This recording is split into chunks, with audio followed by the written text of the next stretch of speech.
Hello, Ekason, Ekale, Ekaro at Butetinwowa. This is Crossblog XTV. Don't forget to subscribe, like, and share.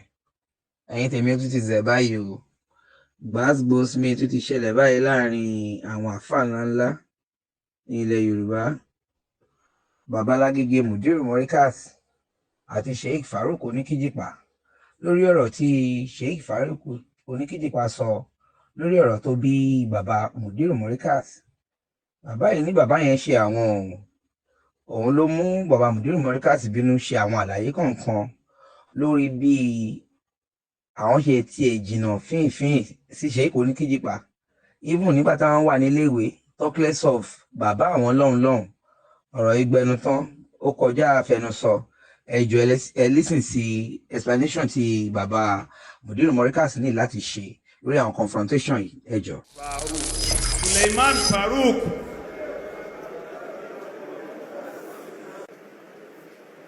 kí irú ẹ máa sọ pé Sheikh Adam ṣẹ̀wọ̀n. kí irú ẹ máa wá sọ wípé bàbá Sheikh Adam ṣẹ̀wọ̀n. Sulaiman Faruq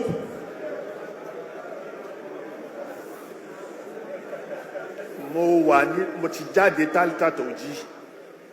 bàbá ti jáde tálítà tòjí. mo ti lọ Kánò. bàbá ti lọ Kánò. kí n tó padà sí Murkaz. kí bàbá tó wá padà sí Murkaz. mi ò sì fẹ́ padà sí Murkaz, mi ò tiẹ̀ ronú Murkaz. bàbá ò sì ronú báwọn fẹ́ padà sí Murkaz rárá. bàbá ló dá mi dúró. bàbá wa Sheikh Adam ló dá bàbá tèmi dúró.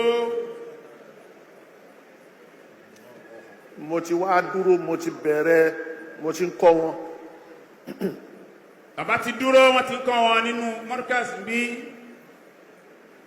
kí wọ́n tó ṣẹ̀ṣẹ̀ wọ sanawula ìdádí. kí wọ́n tó ṣẹ̀ wá wọ sanawula ìdádí.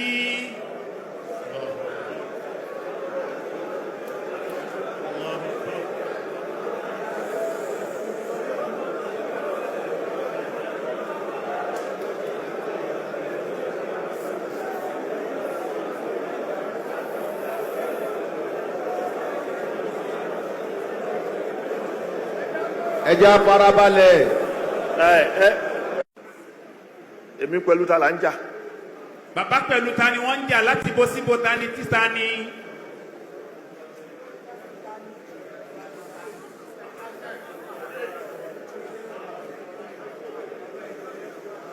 Bọ́ọ̀tà, àwọn tó ń sọ̀rọ̀ yẹn kò bọ́ọ̀tà. Ó bá lọ́rọ̀ sọ bọ́ọ̀tà.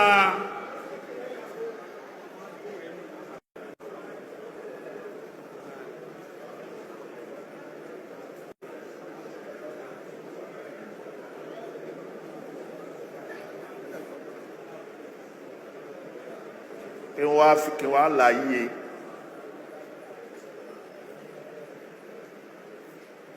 kí irú ẹ máa sọ pé Sheikh Adam ṣẹ̀wọ̀n. kí irú ẹ máa wá sọ wípé bàbá Sheikh Adam ṣẹ̀wọ̀n. ní sùúrù kí ló ti gbọ́.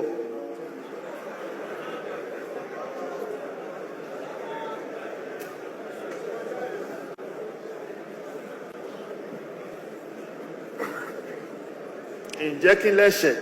ǹjẹ́ kí lẹ́ṣẹ̀ bàbá Sheikh Adam.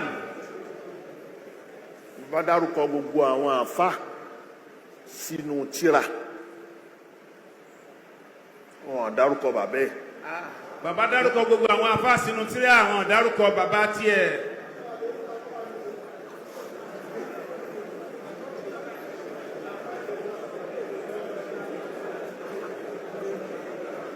ta ni bàbá ẹ̀ yẹn. ta ni bàbá yẹn. pìtànpìtàn láyé